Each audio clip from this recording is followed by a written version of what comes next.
So hi guys, here we talk about coagulation factor, that is coagulation protein, जो कि 13 types के होते हैं। ये हमारी ब्लड में सर्कुलेट करते हैं। जब भी हमें कोई इंजरी हो जाती है या कोई वुंड हो जाता है तो उसको हीलिंग प्रोसेस में हेल्प करता है।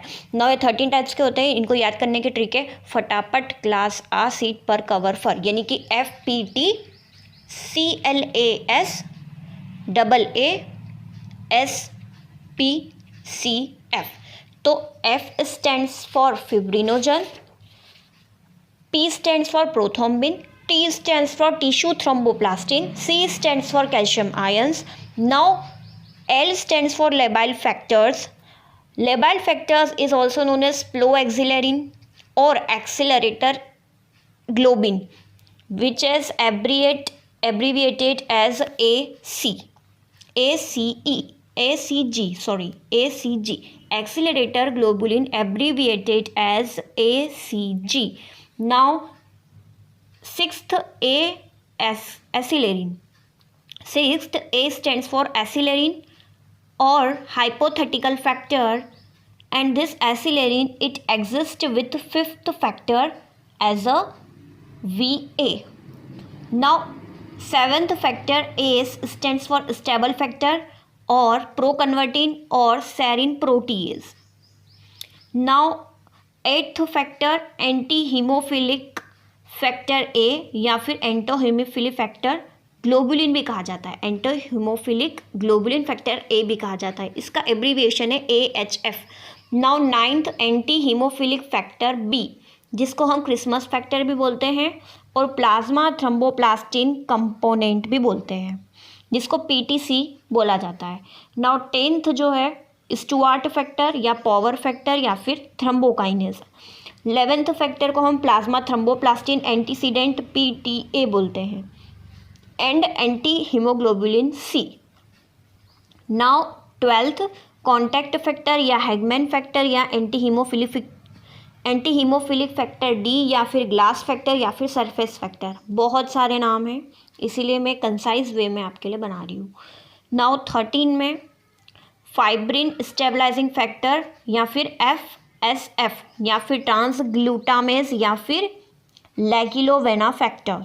ये सारे नाम मैंने बता दिए आपको कंसाइज वे में विथ ट्रिक।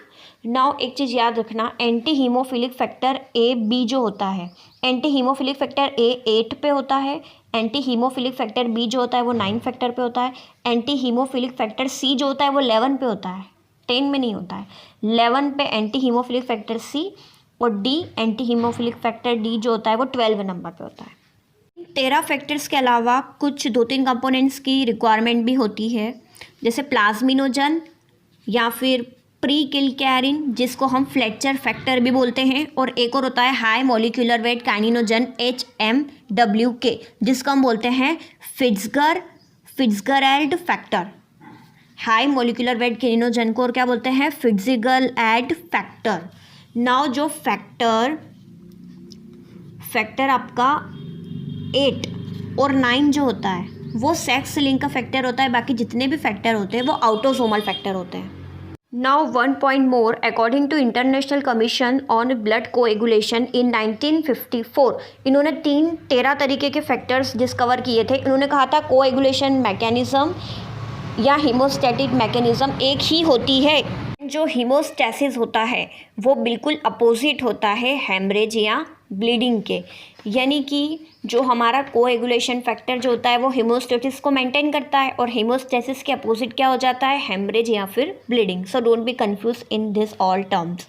कोएगुलेशन पाथवे होता है, उसके 3 पाथवेज होते हैं, कॉमन पाथवे, इंट्रिंसिक और एक्सट्रिंसिक पाथवे। सो उनको याद करने की ट्रिक, एक्सट्रिंसिक पाथवे जो होता है उसमें 3 और 7 आता है। ये आपका कॉमन है, जब आप टेबल देखोगे 13 फैक्टर्स की तो इसमें कुछ याद करने जैसा ऐसा कुछ है नहीं। तो एक्सट्रिंसिक फैक्टर में 3 और 7 आएगा, इंट्रिंसिक फैक्टर में 8, 9, 11 और 12 आएगा, वही एंटी हीमोफिलिक फैक्टर वाले। नाउ कॉमन पाथवे में आपका आएगा 1, 2, नाउ 3 नहीं, 13, 5 और 10। Now we will learn the vitamin K dependent factor, that is 2, 7, 9 and 10. 2 plus 7 is 9, not 10. I hope this trick is helpful to you. Thank you.